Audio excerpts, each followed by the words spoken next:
जय हिंद। देखिए, इस वीडियो में आज हम देखेंगे आरआरबी ग्रुप डी 2022 का 22 सितंबर 2022 को आल शिफ्ट में मैथ्स के पूछे गए क्वेश्चन, सभी क्वेश्चन जो मैथ्स में पूछे गए हैं 22 सितंबर को, उनके बारे में देखेंगे और किस तरह के मैथ्स के क्वेश्चन आ रहे हैं उसको देखेंगे।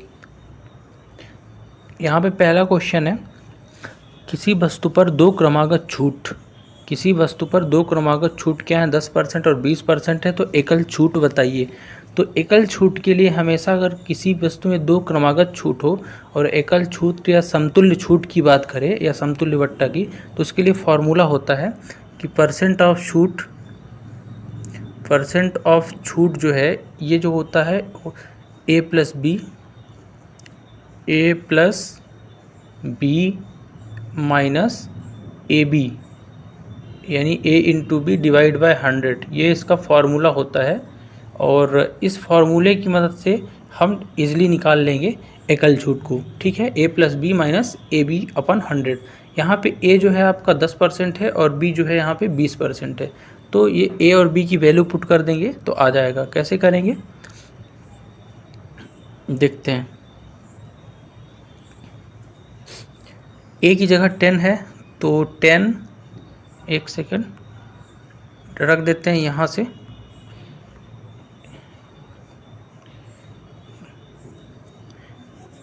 फॉर्मूला जो है आपका a plus B minus A B बटे 100, उस पर पुट कर देंगे तो 10 plus 20 minus 10 into 20 divided by 100।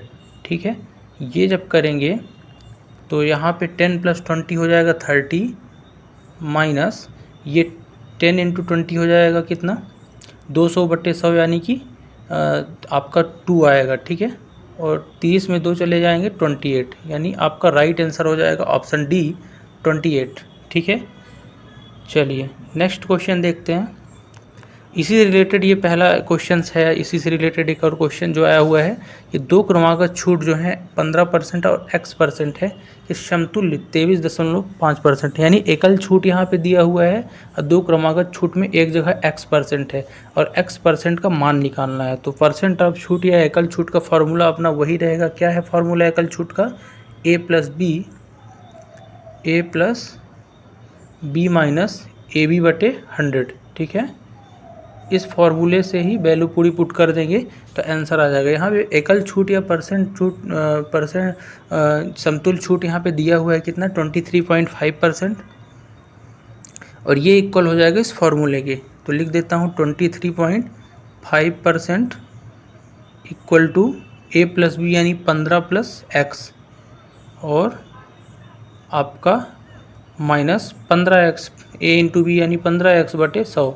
जब इसको आप सॉल्व करेंगे तो यहाँ से आपको वैल्यू निकल के आएगी 10। क्या निकल के आएगी, 10। राइट आंसर इसका हो जाएगा ऑप्शन 10। इसी तरह से ये करके देखिएगा, नहीं बनेगा तो कमेंट बॉक्स में कमेंट करिएगा। ठीक है, नेक्स्ट देखते हैं।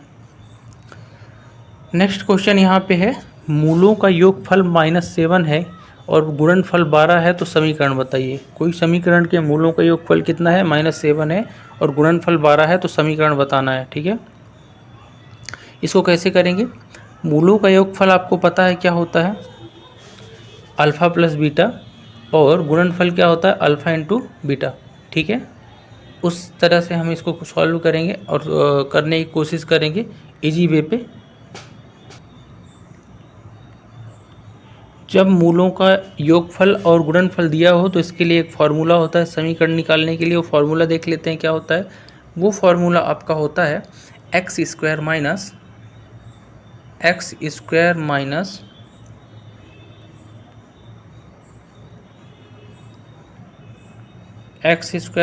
Alpha plus beta into x, alpha plus beta into x plus alpha into beta.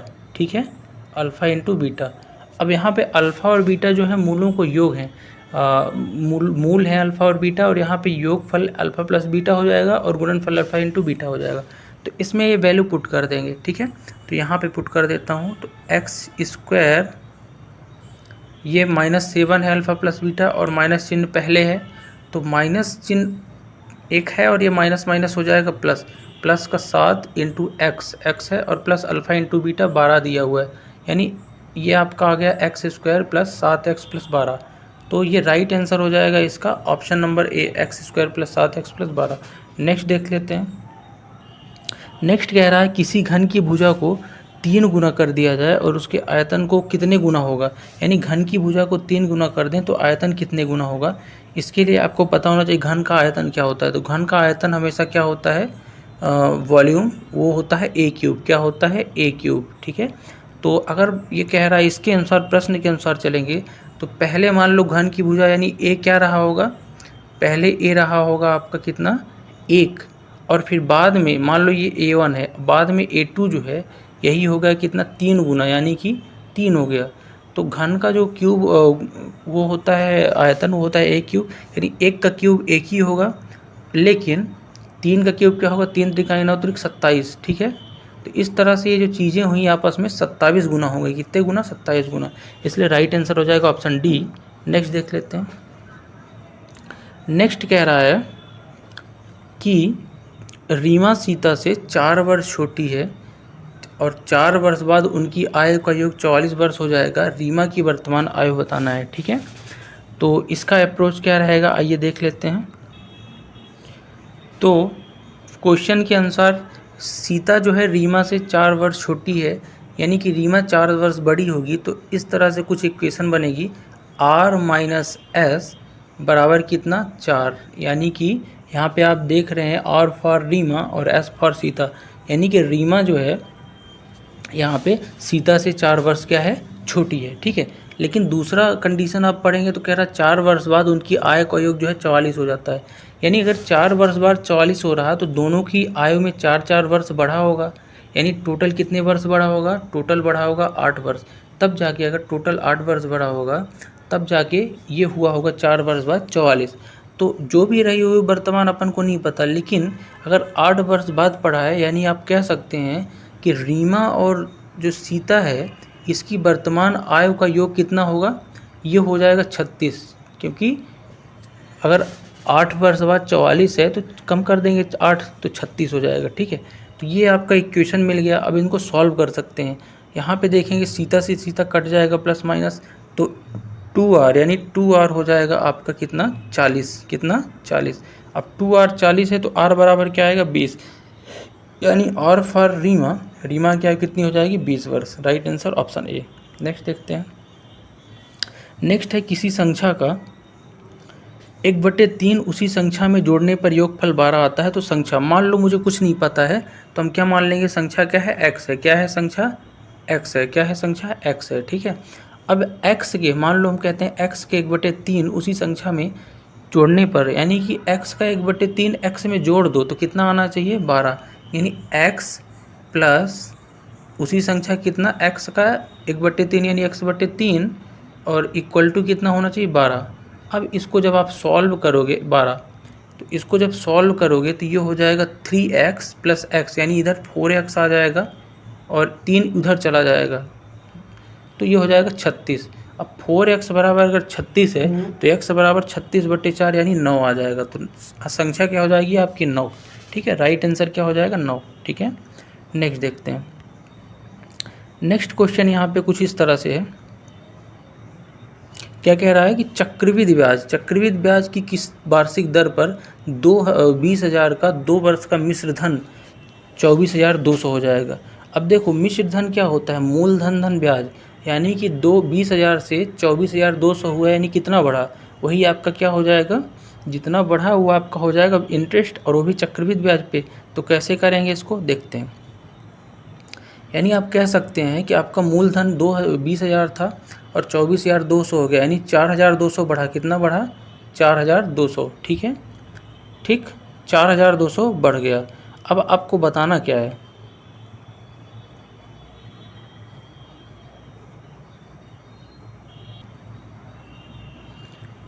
तो इस क्वेश्चन की अप्रोचें बहुत सारी हैं, लेकिन अपन को इस क्वेश्चन को बनाना कैसे है, इस क्वेश्चन को बनाने के लिए डायरेक्ट अपन दोनों का कंपैरिजन करके बना सकते हैं, ठीक है।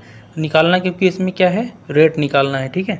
तो अपन लिख लेते हैं कि अगर 20,000 इधर क्या है, 20,000 है, छोटा कर देते हैं, 1 सेकंड। इसमें आ नहीं रहा, देखिए ये जो है आपका कितना है, लेट्स सपोज 20,000 है, और 20,000 से ये कितना हो गया, ये हो गया है 24,200। तो जब आप इसको यानी सिंप्लीफाई करेंगे तो ये आपको क्या देगा, ये आपको देगा 100, क्या देगा 100, और ये हो जाएगा आपको 121। यानी इनका अगर स्क्वायर रूट कर देंगे तो क्या हो जाएगा, ये 10 और ये हो जाएगा 11। ठीक है, यानी अब आप बता सकते हैं इजीली कि पहले 10 था अब 11 हुआ तो कितना बढ़ा। अगर 10 था और 11 हुआ तो कितना बढ़ा आपका, 1 बढ़ा। ठीक है, आगे मिटा के लिखते हैं। अगर 10 था, सिंप्लीफाई करने के बाद 10 से 11 हो गया, यानी कि 1 आपका क्या हो गया, इंटरेस्ट हो गया। यानी कि 1 बढ़ा कितने में से, 10 में से, और परसेंट के लिए गुणे 100। यहाँ से आपका रेट पता चल जाएगा, 0 0 कटा यानी 10%, तो आर कितना आ गया, 10%। ठीक है, नेक्स्ट देखते हैं। यदि माध्य 7 है और मध्यिका 4 है तो बहुलक ज्ञात कीजिए। तो बहुलक के लिए डायरेक्ट फार्मूला होता है z बराबर अपन बहुलक मानते हैं, और इसका जो एक फार्मूला होता है उसको याद रखिएगा। z बराबर क्या हो जाएगा, यानी बहुलक बराबर, इसको देख लेते हैं। तो बहुलक बराबर यहाँ पे क्या हो जाएगा, z, बहुलक को अपन z से डिनोट करेंगे, और बहुलक बराबर हो जाएगा 3 गुणे मध्यिका। ठीक है, यानी 3m, मध्यिका को m से डिनोट करेंगे। ठीक है, 3 गुणे मध्यिका माइनस 2 गुणे क्या हो जाएगा, माध्य। माध्य को अपन x बार से डिनोट करें, किससे करेंगे, x बार से, ये माध्य। ठीक है, इस फॉर्मूले से अपन निकाल सकते हैं। ठीक है, 3 गुणे मध्यिका माइनस 2 गुणे माध्य। अब बहुलक नहीं दिया है तो z बराबर ही, लेकिन यहाँ पे z बराबर 3 गुणे मध्यिका कितना है, 4 है, तो 3 गुणे 4 माइनस 2 गुणे माध्य, यानी 2 गुणे 7 क्या हो जाएगा, 14। यानी कि ये हो जाएगा 12 माइनस 14, यानी 12 में माइनस 14 यानी कितने चले गए, तो ये आपका आएगा -2। तो राइट आंसर हो जाएगा -2। तो याद रखिएगा बहुलक बराबर z बराबर, बहुलक को z से डिनोट करेंगे 3m माइनस 2x, जहाँ पे m मध्यिका है और x जो है, x बार क्या है, माध्य है। ठीक है, नेक्स्ट देखते हैं। नेक्स्ट क्वेश्चन यहाँ पे है, सिंपल क्वेश्चन है, 8 का स्क्वायर प्लस 6 का स्क्वायर बताना है। तो आपको पता है 8 का स्क्वायर क्या होता है, 8 का स्क्वायर प्लस 6 का स्क्वायर। ठीक है, तो 8 का स्क्वायर क्या होता है, आपको पता है 64, और 6 का स्क्वायर क्या होता है, 36, और 64 36 जोड़ेंगे तो क्या आएगा, 100। अब 100 को हम 10 का स्क्वायर भी तो लिख सकते हैं। ठीक है, तो राइट आंसर हो जाएगा 10 का स्क्वायर। ठीक, नेक्स्ट देखते हैं। नेक्स्ट है 60 और 90 का तृतीय अनुपाती बताइए। तो जब कभी भी अनुपात में तृतीय अनुपाती निकालते हैं तो तृतीय अनुपाती निकालने का फॉर्मूला क्या होता है, ये फॉर्मूला होता है b²/a। क्या होता है, b²/a, तृतीय अनुपाती का। ठीक है, इस फॉर्मूले पे रख देंगे, b जो है 90 है और a क्या है, 60 है। ठीक है, तो 90 स्क्वायर यानी 90 गुणे 90 करेंगे।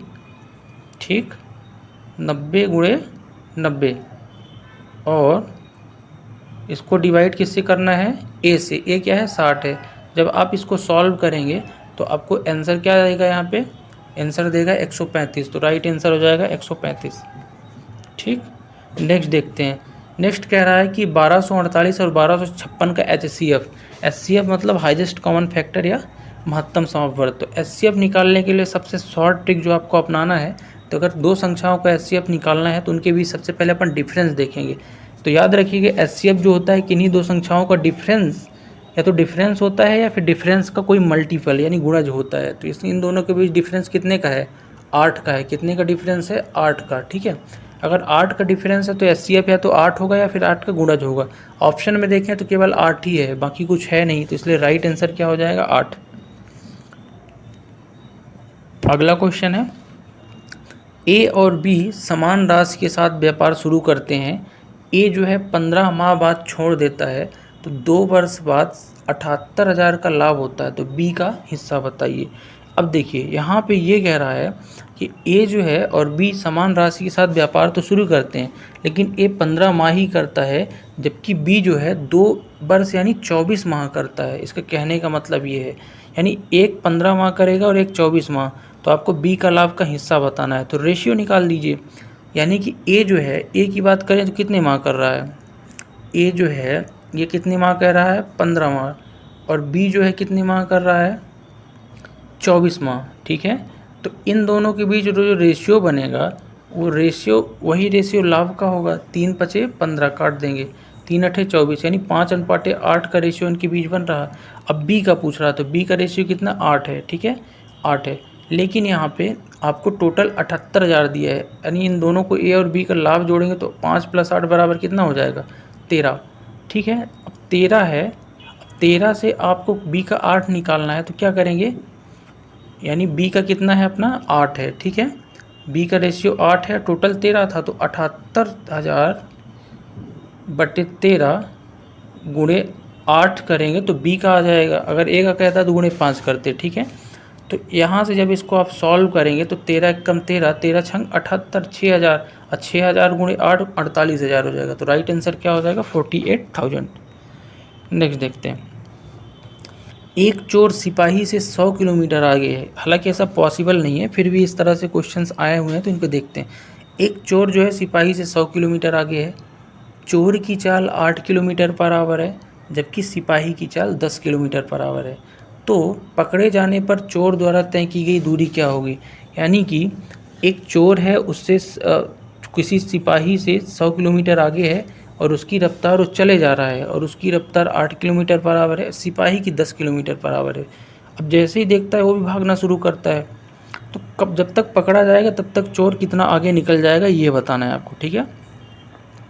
देखो इसको करने का सबसे अच्छा तरीका क्या है। अब बात करें अगर चोर की, किसकी बात करें, चोर को हम यहाँ सी से दर्शाएंगे और सिपाही को एस से, ठीक है। तो चोर की रफ्तार क्या है, स्पीड 8 किलोमीटर है, सिपाही कितनी है 10 किलोमीटर, यानी कि सिपाही जो है 2 किलोमीटर क्या है फास्ट चलता है। अब 2 किलोमीटर की रफ्तार से ही सिपाही पकड़ेगा इसको, और 100 किलोमीटर आगे भी है, तो 100 किलोमीटर की डिस्टेंस को भी तय करना है किसको, सिपाही को, ठीक है। और वो तय करने के लिए उसकी स्पीड क्या होगी 2 किलोमीटर, कितनी 2 किलोमीटर डिफरेंस, ठीक है। तो अब सिपाही जो है 2 किलोमीटर डिफरेंस से किसको तय करेगा 100 को।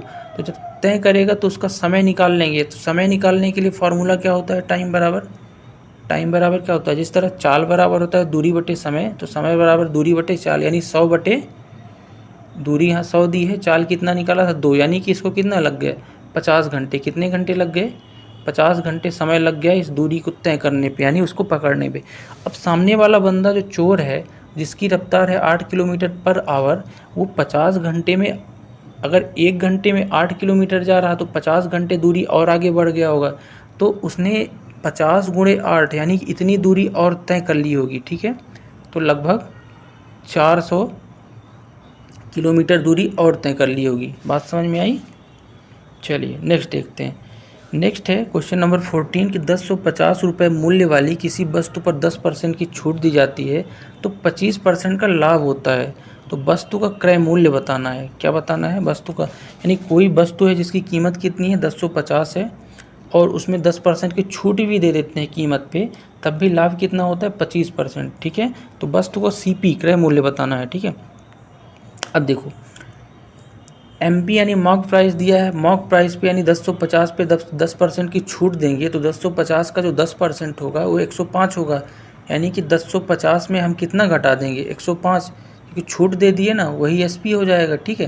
तो 1050 में जब 105 घटाएंगे, ठीक है, तो कितना आएगा, घटा के देख लो, हाँ 45 यानी 945, ठीक है।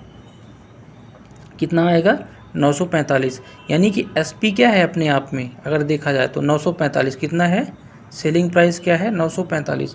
अब इस सेलिंग प्राइस में देने पर भी कितने का लाभ हो रहा है 25% का। यानी कि आप ऐसे सोचो कि कोई SP है जिसको अपन 945 भी दे रहे हैं तब भी 25% का लाभ हो रहा है। इसका मतलब ये है कि ये वैल्यू जो है SP अपने आप में 100% तो है ही क्रय मूल्य का, लेकिन 25% और लाभ हो रहा है, यानी अपने आप में कितने परसेंट के बराबर होगी 125% के बराबर होगी। 100 CP का और 25 लाभ, यानी ये वैल्यू अपने आप में कितने परसेंट के बराबर होगी 125% के बराबर होगी। जबकि CP जो है 100% ही होता है, यानी कि 945 अगर 125% के बराबर है तो अपन CP के लिए 100% निकाल लेंगे। क्या निकाल लेंगे, CP के लिए 100% निकाल लेंगे, ठीक है। और 100% निकालने के लिए फार्मूला क्या हो जाएगा CP के लिए 945 बटे 125 और गुणे 100 यानी 1% निकालने के लिए बटे 125 करेंगे, गुणे 100 यानी 100% CP आ जाएगा। जब आप इसको सॉल्व करोगे तो और काटोगे तो इसका आंसर क्या आएगा आप ये देख लेना और मुझे बताना। लगभग 860 आएगा, ठीक है, देख लेना आप लोग काट के, ठीक। नेक्स्ट देखते हैं। एक व्यक्ति किसी दूरी का 1/4 भाग 25 किलोमीटर पर आवर से तय करता है। क्या कह रहा है? किसी दूरी का 1/4 भाग 25 किलोमीटर पर आवर से तय करता है और शेष भाग 30 किलोमीटर पर आवर से तय करता है और कुल समय 15 घंटे लगते हैं, तो दूरी बताइए। अब देखो, कोई व्यक्ति है, मान लो मुझे नहीं पता है कितनी दूरी है, लेकिन 1/4 यानी टोटल भाग 4 हैं। अगर टोटल भाग 4 है तो हम इसको 4x मान लेंगे। दूरी क्या मान लेंगे? 4x। क्या मान लेंगे? 4x। यानी 4x में से अगर सामने वाला बंदा 1/4 यानी कि 1/4 का मतलब क्या? x, यानी x दूरी को तय कर रहा है कितने समय में? 25 किलोमीटर पर आवर में। और बाकी जो है जो बचेगा शेष 3x बचेगा, 3x को 30 किलोमीटर पर आवर से, और समय कितना लगता है? समय लिखता है 14 घंटे। तो हम इस तरह से इसको इक्वेशन में बना लेंगे, क्योंकि अपन को पता है कि समय बराबर क्या होता है? दूरी बटे चाल, ठीक है। तो दूरी पहली जो है x है और बटे समय कितना है, सॉरी चाल कितना है? 25 है, ठीक है। और प्लस उसको जोड़ देंगे, प्लस बाद में चलेगा ये 3x और स्पीड कितनी हो जाएगी? 30। और ये दोनों जो इक्वल है कुल समय वो 14 है। कितना है? 14। तो जब आप इसको सॉल्व करोगे x/25 और प्लस 3x/30 बराबर 14, तो x की वैल्यू जो आएगी वही आपकी क्या हो जाएगी? दूरी। और x की वैल्यू क्या आएगी आपको ये देखना है। तो यहाँ पे x की वैल्यू, ये ऑप्शन गलत है, यहाँ पे x की वैल्यू आपकी यहाँ पे कितनी आ जाएगी? लगभग सॉरी ऑप्शन सही है, x की वैल्यू आ जाएगी 400। कितनी आ जाएगी? 400, ठीक है। नहीं, गलत बोल रहा हूँ। x की वैल्यू आपकी 100 आएगी। कितनी आएगी? 100 आएगी। लेकिन दूरी आपकी क्या है? 4x है। तो x की वैल्यू अगर 100 आएगी तो दूरी क्या होगी? 4x, 4 × 100 यानी 400, ठीक है। तो इस तरह से आप इसको बना लीजिएगा। नेक्स्ट देखते हैं। बेलन की त्रिज्याओं का अनुपात 2:3 है और हाइट 1:1 है, तो आयतन का अनुपात बताइए। आपको पता होना चाहिए बेलन का आयतन क्या होता है? πr²h। क्या होता है बेलन का आयतन? πr²h, ठीक है। बेलन का आयतन क्या होता है? πr²h। अब इसमें क्या है? दोनों बार का जो अनुपात कह रहा है, यानी दो बेलनों की बात कर रहा है, तो दोनों बेलनों का हम अनुपात रख देंगे। अनुपात कैसे रखेंगे? πr1² मान लेंगे एक को, और दूसरे को मान लेंगे πr2² और यहाँ पे जितनी भी वैल्यू है ये पुट कर देंगे। क्या करेंगे? पुट कर देंगे। जैसे कि यहाँ पे वैल्यू 2 है, यानी एक का तो कोई मतलब ही नहीं, बाकी बचा क्या आपका? ये बचा और ये बचा, यानी त्रिज्याओं का अनुपात बचा, और ये सब कट जाएगा, h1 है और पाई, तो r1² बटे r2² बचा। तो r1 क्या है? 2 है, तो 2 का स्क्वायर क्या होगा? 4 होगा। और r2 3 है, 3 का स्क्वायर क्या होगा? 9 होगा। यानी कि आपकी अनुपात क्या आ जाएगा? 4/9। तो राइट आंसर हो जाएगा ऑप्शन बी, 4/9। नेक्स्ट देखते हैं। नेक्स्ट यहाँ पे है a+1/a बराबर k, और तो a² + 1/a² बराबर क्या होगा ये बताना है आपको, ठीक है। ये सिंपल सा फेनोमेना आपका लगता है एलजेब्रा में। इसका आंसर आप डायरेक्ट बता सकते हैं। क्या बता सकते हैं इसका आंसर? इसका आंसर आपका हो जाएगा क्या? k² - 2, ठीक है। और ये कैसे होगा? इसको करने के लिए आप डिस्क्रिप्टिव वीडियो में इसमें आप जाएंगे तो वहाँ पे आपको डिटेल में इसका सॉल्यूशन मिल जाएगा, ठीक है। नेक्स्ट देखते हैं। एक वर्ग का जो है विकर्ण, याद रखिए विकर्ण नहीं विकर्ण है, कितना है? 18 सेंटीमीटर है। तो इस वर्ग का परिमाप बताना है। तो याद रखिए वर्ग का विकर्ण का फार्मूला क्या होता है? वो होता है वर्ग का विकर्ण बराबर क्या होता है? a√2। क्या होता है? a√2। और उसकी वैल्यू क्या दी है? 18 दी है। अब यहाँ से आप a निकाल लें। a निकाल के परिमाप जो होता है आपका क्या होता है? वर्ग का परिमाप होता है 4a, ठीक है। तो a निकाल लेंगे पहले। तो a कैसे निकालेंगे? देखिए a बराबर हो जाएगा 18/√2। क्या हो जाएगा? 18/√2। 18/√2 जब हुआ तो इसका अपन क्या कर सकते हैं? इसका अपन कर सकते हैं परिमेयीकरण। तो परिमेयीकरण करेंगे तो √2 नीचे भी इंटू √2 ऊपर भी इंटू। याद रखिएगा 18/√2 होगा, हमने ऊपर 18 × √2 लिख दिया है, ठीक है। तो इसको क्लियर कर लीजिएगा। तो ये नीचे √2 क्या हो जाएगा? 2, और ऊपर कटेगा तो ये आपका आएगा क्या 9√2, क्या आएगा a बराबर 9√2 आएगा, जबकि 4a होता है वर्ग का परिमाप। तो 9√2 इंटू 4 करेंगे तो 36√2 आपका राइट आंसर आएगा। तो इस अप्रोच से आप बना लीजिएगा। मुझे ऐसा लग रहा है कि यहाँ लिखने पे मार्कर में थोड़ा सा प्रॉब्लम हो रही है, तो अपन इसको बाद में एक डिस्क्रिप्टिव वीडियो में भी चीज़ों को समझेंगे, ठीक है। अभी के फिलहाल क्वेश्चन देख लेते हैं किस तरह क्वेश्चन पूछ रहे हैं। तो आई होप आपको ये वीडियो अच्छा लगा होगा, और ये कुछ क्वेश्चन है जो आरआरबी ग्रुप डी में इस तरह के क्वेश्चन पूछे जा रहे हैं, और ये आपकी अप्रोच रहेगी। मिलते हैं नेक्स्ट वीडियो में। हाँ, कोई अगर सजेशन हो तो आप मुझे कमेंट बॉक्स में कमेंट कर सकते हैं।